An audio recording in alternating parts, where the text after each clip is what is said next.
Alright, I'm back. Now, where was I? Right. There wasn't much of a police presence in the small town, but there was a sheriff's office in the main street, so that's where I went. Still in a state of shock, I stumbled into the police station and reported to a uniformed officer at the front desk. A woman in her 30s or 40s with tied back hair and a no-nonsense look etched across her weathered face. The policewoman didn't exactly greet me with enthusiasm, but at least she didn't pull a gun on me, and her address was abrupt but relatively polite. "Yes, sir. How can I help?" For a moment, I couldn't think of what to say. Where would I begin, after the crazy morning that I'd had? I need to report a crime? My car and all my possessions. They've all been stolen. Okay, the woman replied as she calmly typed information into her computer. "Your name, sir?" she asked. I told her my full name. "ID number?" This puzzled me. What the hell was up with this town? "I'm sorry, I don't understand." "Your state-allocated ID number, sir. I need it to log your crime report." I was still baffled. "I'm sorry, I don't know what that is. I have my driver's license?" Once again, my response triggered a response I couldn't comprehend. The policewoman looked up from her monitor, glaring at me with suspicion. She continued to stare me down as she rose from her chair and stepped around the desk, coming to stand only inches from me. Her glare was intense, and I felt intimidated. Then suddenly she reached out and roughly grabbed my right arm, rolling up the sleeve on my shirt to examine the skin underneath. "Hey, what the hell?" I objected, although I offered little resistance to the policewoman's firm grasp. A moment later, she repeated the process, ripping the sleeve from my left arm. It seemed she was looking for something that she couldn't find. I saw her frowning as she muttered, "No barcode." "Excuse me?" I exclaimed in astonishment. Suddenly, she released me, although her facial expression was still one of concern. "Please, take a seat, sir. I need to talk with the sheriff." She motioned towards the plastic seats by the entrance. Still confused, I made my way over there and sat down, while the cop went into the back office. It's difficult to describe how I felt in that moment, but it would be fair to say the red flags were flying. I sat on the hard-backed chair and scanned my surroundings. There were several posters on display inside the police station, which only added to my confusion and anxiety. One showed a smiling young woman with a needle in her arm. The catchline was, "Give blood, it's the law." Puzzled, I moved in closer to examine the small print, which read, "It is a legal requirement to donate 1 unit of blood every 4 months, unless you are covered by a health exemption order. If you know of anyone in breach of the Blood Collection Act, it is your legal and moral duty to report them to your local law enforcement." The next poster was entitled 10 Most Wanted and showed mugshots of a motley collection of men and women of various ages and ethnic backgrounds. The writing underneath read, "Terrorists of the so-called Human League, wanted for subversion, sabotage, and murder. 1 million units reward for information leading to their capture." What the fuck? I mouthed, shaking my head in disbelief. Alarm bells were continuing to ring in my head, and so I made an instant decision, jumping up from my chair and making for the exit. I ran down the pavement for about a block, looking over my shoulder to ensure I wasn't being followed. I was so concerned with what was behind me that I almost collided with the man standing on the sidewalk, resulting in a firm rebuke. "Watch it, asshole!" he exclaimed, while shooting me a hard glare. I apologized to the man, noticing that he was standing at the back of a long queue of people, all waiting to gain entrance to what appeared to be a medical facility of some kind. The assembled persons represented a diverse mix of gender, age, and race, but all were waiting impatiently under the morning sun. I noted how their heads were down and everyone appeared sullen and depressed.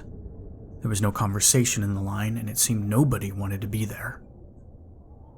I looked up at the sign above the door, and it read, Department of Human Affairs, Blood Collection Point. I also noted the scrolling neon sign which displayed various messages such as, Complete your civic duty today, Give blood, Do not delay, and Blood donations are mandatory. Failure to comply will result in prosecution. I swore under my breath as I read those words. This was the second reference I'd seen to mandatory blood donations. What the hell was this? Had they passed some new law that I wasn't aware of? I continued to stand there on the sidewalk, pondering my next move, when I was startled by a cry behind me. Sir, you need to come with us! I turned my head to see the policewoman from the station running down the street after me. She was accompanied by a large, bald-headed man in a beige uniform, who I guessed was the town's sheriff. While the woman was relatively calm, the sheriff clearly wasn't.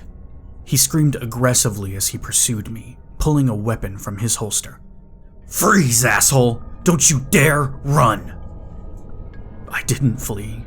In fact, I was frozen in fear, not knowing how to react in that moment. I noticed how the people on the street suddenly disappeared, scattering in all directions as if they knew what was about to happen. Clearly, I posed no threat, but this didn't matter to the bullish sheriff as he aimed his weapon and fired. I felt a heavy impact against my chest, and for a moment I was sure I was dead. But instead of a bullet, I got zapped by a taser, a surge of electricity pulsating through my body as I fell down, hitting the pavement with a heavy thud. What happened next is something of a blur in my memory. I recall lying face up on the pavement, still convulsing until the taser was disengaged. Next, they forced me up on my feet, roughly applying handcuffs and throwing a sack over my head before they bundled me into the back of a vehicle. Why are you doing this to me? I cried in despair. I didn't do anything. The response surprised me. It was the woman's voice, and her tone was empathetic. I'm sorry. Please don't fight. A second later, I felt a sharp jab in my neck, making me yelp in pain and shock. Only a few seconds passed before I began to feel woozy, struggling in vain to keep my eyes open before everything went black. I don't know how long I was out for, but I was awoken with a jolt as freezing cold water was dumped over my head. I yelled out in pain and instinctively tried to jump up, only to discover I was restrained, bound by my wrists and ankles to a hard metal chair. My whole body ached as I struggled in vain against the binds and tried to adjust my eyes to this new environment. I found myself inside a dimly lit, small and windowless room with bare concrete walls. Other than the chair I was bound to, the only other piece of furniture was a stainless steel table to my right. I glanced over at it, and to my horror, saw the table contained a selection of what looked like sterilized surgical equipment. I dreaded to think what their purpose was. But then my attention was drawn to the man standing over the table, closely examining what I soon realized were the contents of my wallet. He took the shape of a man, at least. There was something decidedly inhuman about this individual. He looked young, probably in his 20s, and may have been Hispanic in origin. The man was undoubtedly handsome, with a firm jawline and fit physique. But his physical appearance was more than intimidating. He was terrifying. I saw his teeth when he opened his mouth, revealing what I can only describe as a pair of fangs. And his eyes, dark green and almost reptilian. There was no way they were human. These were the eyes of a predator, and they were focused on me. The fly caught in his deadly web. He glanced down at my wallet before addressing me in a deep, booming voice. I recall how he read my name and date of birth from my driver's license. "That's you, is it?" he inquired. I struggled to answer through my quaking lips, but managed to whimper a single-word reply. "Yes." "That's funny," he snorted dismissively. "because no one with that name and details exists on the national database. No name, no blood group, and no barcode tattoo on your arm. Which, of course, is mandatory for all humans to have. How do you explain that?" I shook my throbbing head, still hoping against hope that I'd awake from this nightmare. "I don't understand any of this," I pleaded. "Please, contact my employers and they'll confirm who I am." My captor smiled cruelly before replying. "Ah, yes, your employers. I am very interested in learning about them, believe me." My mind was racing, and I felt that I was going to be physically sick. "I don't understand," I repeated. "Who are you? What are you?" My captor's grin widened, again revealing his crocodile-like teeth. "Oh, of course. Where are my manners? My name is Dr. Salvatore. I am head of security at this facility, executive member of the Vampire Nation Party, and proud Homo Nocturnus of the purest blood." I almost laughed aloud despite the extreme danger I was in. "Vampire?" I exclaimed in dismay.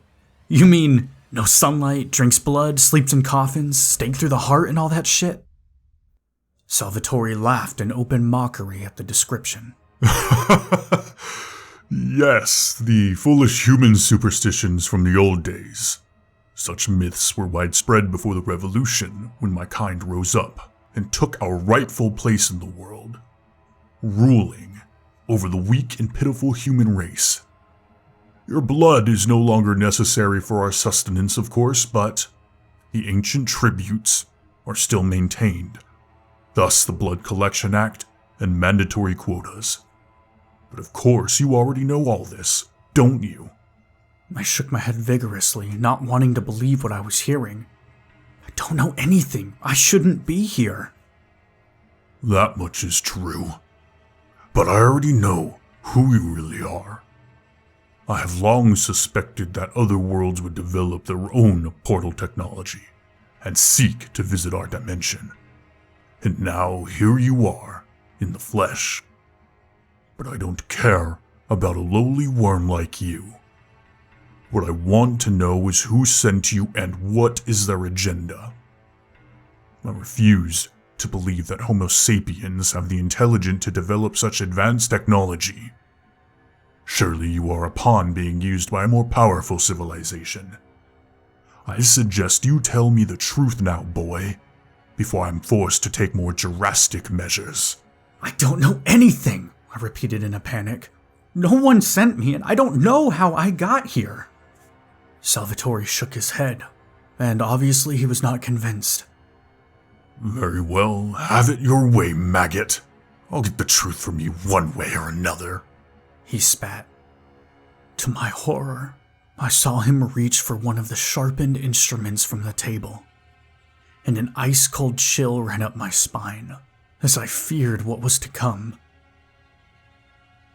I don't wish to recount what happened to me over the next few hours.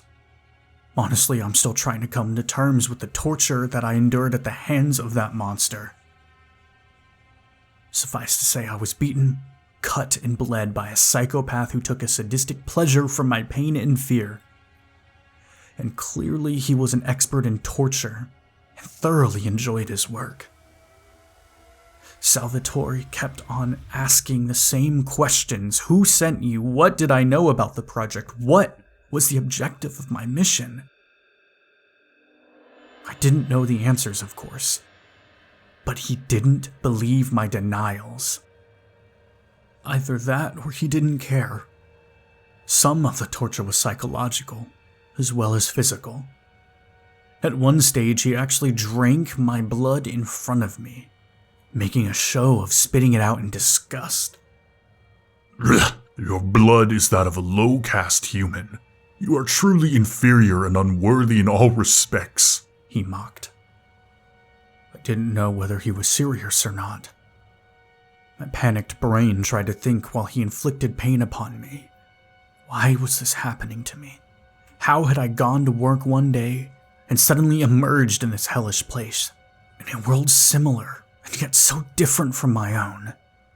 And why was this monster torturing me? What the fuck did he want? Clearly, my horrific predicament had something to do with the shadowy government department I worked for, and the bizarre incident which had occurred the previous night. I would learn the awful truth later, but right now I was focused on survival. Mercifully, Salvatore eventually left me alone after what must have been several hours of torture. I'll give you some time to think things over. But don't worry. I will be back real soon, he said when leaving the room, smirking cruelly as he did so. I was grateful for the respite, but knew he would return to finish the job. And I was still bound to the metal chair, weak from blood loss and the beatings. There was no chance I could escape from this torture room, nor could I answer the questions Salvatore was bombarding me with. To be honest, by this point I just wanted to die so that the pain would end. I must have lost consciousness again, because the next thing I remember is being roughly shaken awake. I groggily opened my eyes, feeling a renewed terror when I recalled where I was. But it wasn't Salvatore who'd awoken me. A new figure had entered the room, putting his hands upon me. I instinctively recoiled in fear, expecting yet more pain to be inflicted upon my person. But to my immense surprise, the man started to undo my binds whilst whispering comforting words in my ear. "It's okay, man. You're okay. We're gonna get you out of here, buddy." I looked up to see a friendly face, a young man with dark hair and blue eyes, his expression showing compassion but also determination. I noticed how he wore some type of uniform, but was somewhat concerned to see a pistol tucked in his waistband. But soon he had freed me, helping me to my feet. I saw the door was ajar and two more individuals stood on the other side, one male and one female, both dressed the same as my rescuer. Both were armed with guns drawn and ready for use. I struggled to speak through my bleeding lips, asking, "Who are you people?" "We're with Human League," the leader answered firmly. My mind raced as I tried to remember where I'd heard that name before. "The Human League? You're terrorists?" I asked. "We're freedom fighters," he shot back angrily. "Our ancestors have fought these vampire fucks for centuries. Now we're underground, but we keep up the resistance." He looked agitated, staring at the open door and corridor. "Listen, there's no time for history lessons. We need to move."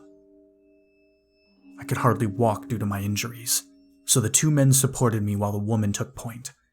We soon reached an elevator, which the leader needed to key in a code to summon. When we got into the lift, we descended for what seemed like an eternity, down to the lowest level of the facility. I was still disoriented and baffled by this sudden turn of events. "Why are you people helping me?" I asked. The leader nodded his head solemnly. "It's a good question. We worked for years to infiltrate this facility, and now our cover will be blown. But when we heard about you, the decision was taken to help you escape. If you get home, you can tell the people the truth of what's happening on our world, and maybe, just maybe, they'll come to our aid." I still didn't fully understand what he meant, but did feel a renewed hope at the prospect of getting home, and I certainly wasn't going to look a gift horse in the mouth. Finally, we reached the lowest level of the facility and exited the elevator, speeding down yet more corridors before reaching a steel security door, which the rebel leader opened by keying in another code and going through what looked like a retinal scan. He was satisfied at hearing the beep as the heavy door automatically swung open. We then entered a huge underground chamber, adorned with control panels and high-tech equipment, the purpose of which was beyond my comprehension. I did note the huge spiral-like device facing the back wall, easily 30 foot long and dominating the room. Again, I had no idea what this device was used for, but the whole scene conjured images in my head of science fiction scenarios, and of secret, dark experiments conducted by shadowy organizations.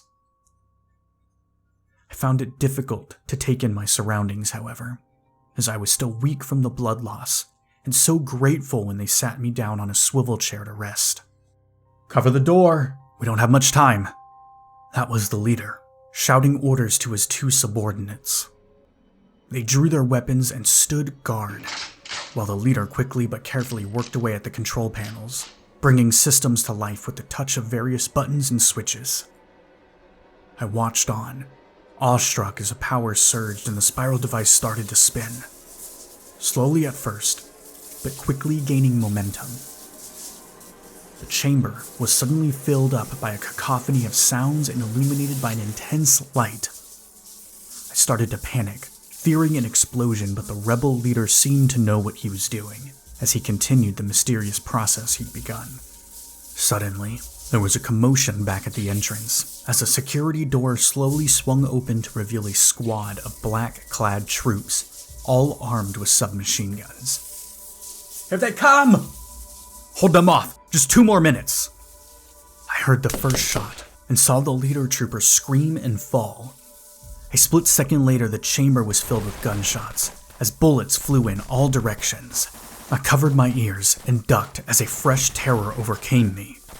There seemed to be no way out of this chamber, and I couldn't see any sort of plan, but the rebel leader continued to work frantically at his computer terminal, ignoring the mayhem occurring all around him. From my hiding place, I could see the rebel soldiers fighting fiercely, but they were heavily outnumbered and outgunned. So, the outcome seemed inevitable. To my horror, I saw a bullet ricochet and strike the male rebel in the head, blowing his brains all over the floor. A moment later, the woman attempted to fall back but was struck by a burst of automatic fire, falling with a cry as her life was abruptly ended. Now, there was nothing standing between us and the trigger-happy security team.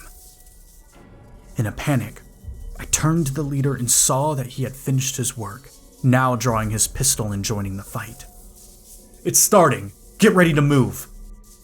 I wanted to ask what the hell he meant, but a moment later the gunfire started again. I continued to cower until suddenly the chamber was filled with a blinding light, temporarily pausing the gun battle as an unimaginable power surged through the facility, making the ground shake beneath our feet. I looked up to the far wall and experienced déjà vu as I saw a familiar fluid membrane suddenly appear, and on the other side was a chamber virtually identical to the one I occupied. Suddenly, it all made sense, and I finally understood. "What the hell are you doing? Get going before it closes!" That was the rebel leader again, as he temporarily ceased fire to scream his order. I was terrified to see a sudden sharp movement, a figure moving quicker than I even thought possible, and heading straight for the surviving rebel. I tried to shout a warning, but it was already too late. A figure grabbed the rebel with immense speed and strength, knocking the gun out of his hand before plunging its fangs into his neck. I stood paralyzed by fear and consumed by horror as I watched my savior's blood spill all over the concrete floor. And it got worse. The monster who'd slaughtered the man was Salvatore. My torturer had come to reclaim his victim. He glared at me with predatory eyes and fresh blood still dripping from his mouth, and I broke from my paralyzed state, turning and running the only place I could, through the portal and towards the world existing on the other side. I heard a bloodthirsty roar and heavy footfall, and I knew Salvatore was chasing me down. I leapt the last few steps, practically diving through the portal with that monster only inches behind me. Next, I was consumed by darkness, falling into a hellish abyss which was only slightly less terrifying than the nightmare I'd escaped from. A moment later, I shot out of the other side, my body hitting the steel walkway heavily. I felt pain all over, struggling to move as I turned on my back. To my immense relief, I saw the portal close, shutting Salvatore and his gunmen on the other side. The moments which followed were chaotic, as men shouted and people ran to my side. At this point, my strength failed me, and I blacked out once again, not knowing whether I would wake up, but realizing I had at least escaped the clutches of that monster. The days and weeks which followed didn't get much easier. Obviously, I survived and was treated for my injuries within the facility, but I wasn't even fully recovered when they first came to speak with me. Anonymous men in black suits who bombarded me with questions. Thankfully, they didn't torture me like Salvatore had, but nevertheless their questioning was relentless as they sought to establish every tiny detail of my misadventure. They told me very little in return, but I managed to piece things together from the information I had. The facility I worked at was virtually a mirror image of the one on the other side, a secret base experimenting in TDP technology. I never should have been a part of this experiment, but something went seriously wrong. On the night I crossed over, there had been a test down below, but the stabilization field had failed, resulting in what they called a cascade event. An unplanned portal had opened up in my office, and I'd been unlucky enough to fall through it, ending up in a hellish alternate dimension without any of the knowledge, skills, or tools I needed. The fact that I survived and made it home was entirely down to the Human League rebels who sacrificed their lives to save me. To my shame, I'd never even asked their names. I told my interrogators all about this, of course, practically begging them to send help to the beleaguered humans on that vampire-controlled world, but I could tell they had no intention of doing so. Eventually, they let me go, paying me severance from my job and warning me not to speak about what had happened, quoting federal law and threatening a lengthy prison sentence if I broke my silence. Obviously, I've decided to talk, in spite of the threats, inspired by the courageous example set by my predecessor, and the ultimate sacrifice made by the freedom fighters who saved my life. Now I'm on the run, having taken steps to hide and conceal my identity. Maybe I'll stay lucky and escape their net, or perhaps not. Either way, my story is out there and I've done my part, but I'm not the last whistleblower who wants to tell their truth. Others will take up the Traveler mantle, and in time we will take down this nefarious project and the shadowy figures running it. Until then, stay safe, friends, and keep listening.